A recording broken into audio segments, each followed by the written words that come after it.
Kan bahasa itu kan ada dua, Ya. bahasa lisan, bahasa tulisan. Nah, jadi sejak abad ke-16 ya, orang Bangka itu sudah mengenal bahasa tulisan menggunakan Arab Melayu, bukan menggunakan Latin.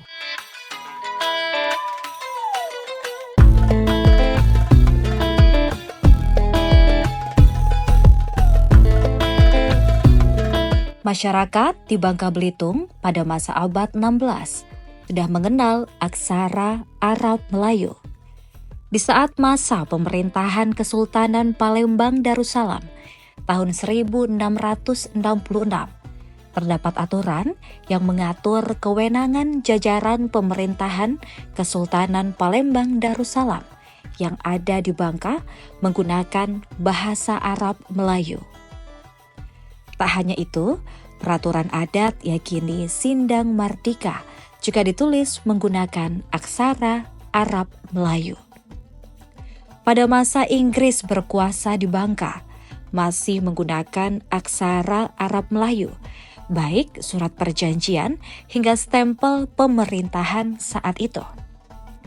Sebelum mengenal huruf Arab Melayu, masyarakat di Bangka sudah mengenal huruf Palawa sekitar abad 7. Hal ini terlihat pada batu prasasti Kota Kapur.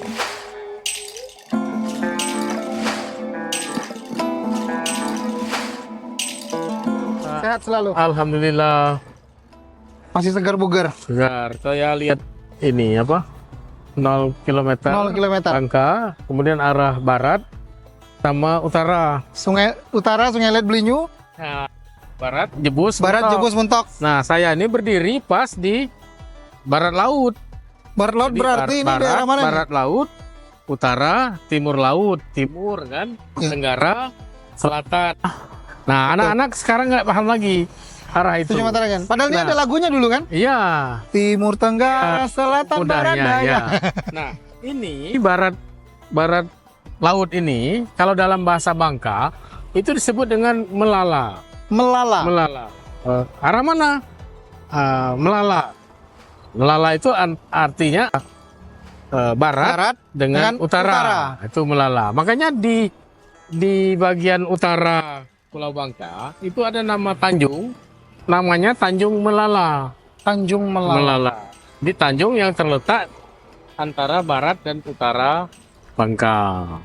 Oke. Nah, cuma saya lagi menyelidiki untuk barat daya, tenggara kan, kemudian apa namanya, timur laut.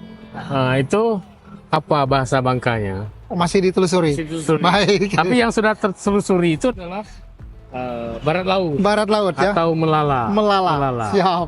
Tuh, hari ini 0 Ya. km. Hari ini kita akan ngobrol-ngobrol soal Arab Melayu.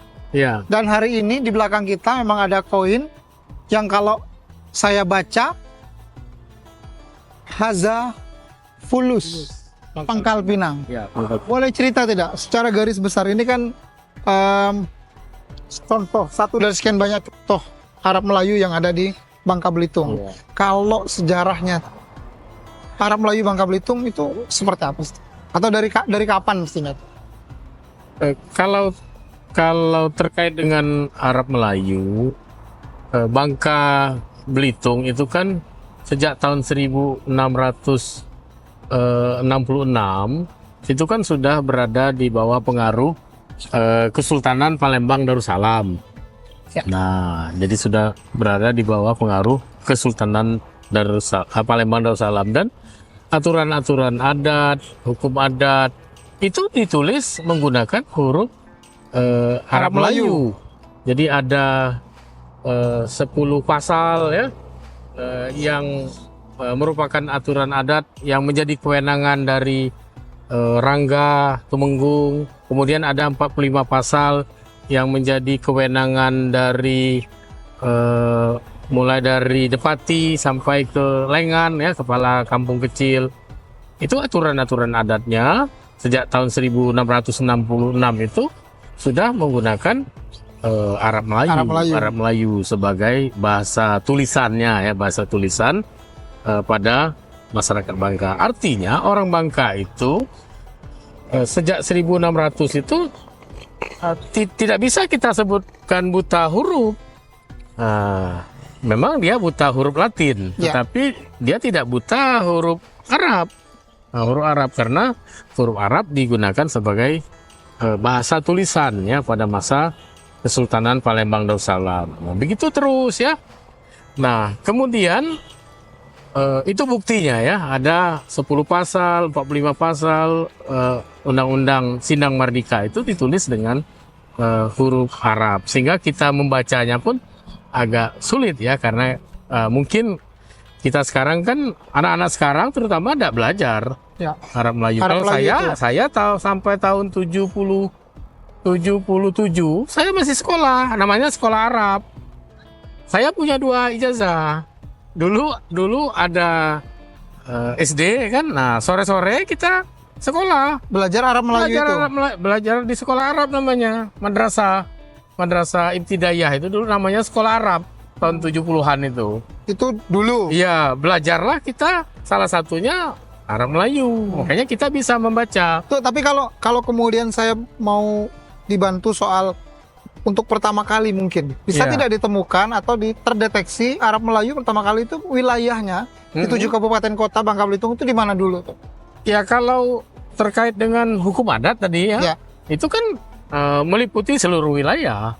Seluruh wilayah Bangka Belitung. Tersebar berarti ya. Karena hukum itu kan berlaku untuk seluruh wilayah, seluruh masyarakat Bangka kan.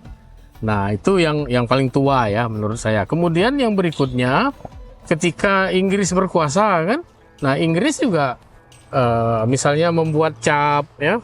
Membuat cap itu ya tulisannya yang bisa dimengerti oleh orang Bangka, misalnya residen Inggris untuk Palembang dan Bangka itu menggunakan stempelnya saja menggunakan Arab Melayu. Nah, kemudian Sultan juga kan membuat misalnya meriam ya, itu capnya juga menggunakan huruf Arab Melayu. Tapi dalam catatan sejarahnya sendiri, dalam manuskrip-manuskrip kuno mungkin, Arab Melayu ini apakah hanya digunakan untuk ilmu pemerintahan saja, tapi apa juga di kehidupan sosial, atau justru sebagai penguat untuk syiar agama Islam? Semua. Jadi kan bahasa itu kan ada 2, bahasa lisan, bahasa tulisan. Nah, jadi sejak abad ke-16 ya, orang Bangka itu sudah mengenal bahasa tulisan. Ya, menggunakan Arab Melayu, bukan menggunakan Latin. Lebih tua lagi kan orang Bangka sudah mengenal bahasa Arab Melayu. Bahasa Sanskerta, bahasa Melayu kuno, tetapi tulisannya menggunakan tulisan Pallawa dari India kuno. Tulisan Pallawa. Ya. Itu yang lebih tua lagi dari Arab Melayu. Ya, huruf Pallawa, bahasanya tetap menggunakan bahasa Melayu.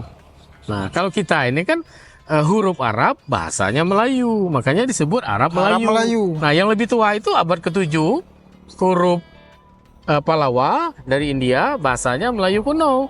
Seperti yang ditulis di Prasasti Kota Kapur itu 10 baris itu adalah hurufnya huruf Pallawa, bahasanya bahasa Melayu kuno. Oh, dan itu ada di kita? Ada. Di museum itu kan ada replikanya. Okay. Nah, kalau bahasa Melayu tulisan huruf Arab, ya yang paling tua itu ya di undang-undang itu, Undang-Undang Sindang Merdeka, kemudian surat-surat perjanjian yang ditandatangani oleh Sultan dengan POC itu menggunakan huruf Arab Melayu. Oke. Berarti Arab Melayu ini digunakan hampir di seluruh aspek kehidupan. Iya, aspek kehidupan, bukan hanya di pemerintahan. Bisa juga orang-orang Bangka bikin jimat. Jimat juga. Jimat. Termasuk mungkin zamannya dulu, zamannya Dato untuk surat cinta juga Arab Melayu kali surat jual beli semua masuk pakai Arab Melayu. Iya, menggunakan Arab Melayu, bukan huruf Latin seperti sekarang. Nah, malah yang menarik itu, misal saya beri contoh, tahun 1853. Nah, Depati Amir itu nandatangani suratnya menggunakan huruf Arab Melayu. Huruf Arab Melayu. Misalnya dia nandatangan alif, Mim, Ya, Ro, Amir. Itu menggunakan Arab Melayu. Arab Melayu. Nah, surat-suratnya juga kan pasti itu menggunakan Arab Melayu atasnya. Cuma kan karena karena dokumentasi itu harus dilaporkan Belanda ke Batavia, makanya dia salin dengan huruf Latin. Huruf Latin bahasa Indonesia, bukan bahasa Belanda. Tapi saya yakin bahwa surat Amir itu menggunakan Arab Melayu. Karena tanda tangannya menggunakan Arab Melayu. Nah, Tuh, kalau di kita di Bangka Belitung, temuan apa saja yang masih ada sampai saat ini yang menggunakan Arab Melayu? ya kalau Koin, apa nama ya, jalan? meriam, nama jalan, koin seperti ini kan, nah itu menggunakan Arab Melayu. Dan di surat-surat lama kalau kita cari di orang-orang tua pasti itu ya. Masih ada yang nyimpan ya? Masih nyimpen. Jimat itu kalau dibuka Isinya Arab Melayu. Arab Melayu. Oh, jimat itu isinya Arab Melayu. Arab Melayu. Jimat itu Arab Melayu. Tapi kalau seorang Datuk Ahmad Elfian melihat Arab Melayu ini kan mestinya kita lestarikan, kita jaga terlebih dahulu. Iya. Apa yang kemudian membuat Arab Melayu kita semakin lama makin kesini sebenarnya boleh dikatakan hampir punah dan Iya. langka? Apa itu yang membuat? Nah, yang pertama kalau dulu ya sampai tahun 70 itu masih ada sekolah Arab itu. Artinya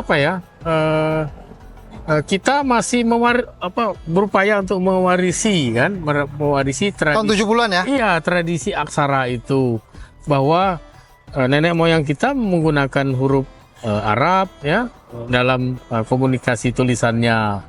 Nah, itu dibuktikan bahwa sekolah-sekolah madrasah ya pada waktu itu ya salah satu yang dipelajari adalah membaca dan menulis Arab Melayu. Nah, sepanjang sejarah kan kurikulum itu kan berubah terus. Kurikulum itu ganti menteri, ganti kurikulum, ganti menteri, ganti kurikulum. Nah, kurikulum kita itu kan banyak kebarat-baratan. Karena para profesor, ahli-ahli pendidikan kita itu kan lulusan Eropa, lulusan Amerika. Nah, jadi hal-hal seperti itu mereka anggap tidak penting, tidak perlu. Nah, sebenarnya untuk pewarisannya lebih bagus ya di SD ya misalnya ya, di SD itu ada muatan lokal. Masuk di muatan dikembalikan lokal. ya, dikembalikan lagi ada muatan lokal, misalnya kan terkait dengan huruf pegon ataupun huruf Jawi itu ya, Arab Melayu itu. Sehingga anak-anak kita ketika dia mempelajari naskah-naskah kuno, naskah-naskah lama kan terkait dengan manuskrip lama Melayu, dia bisa mempelajarinya. Jadi bisa langsung membacanya.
Download Tribun X sekarang, menghadirkan lokal menjadi Indonesia.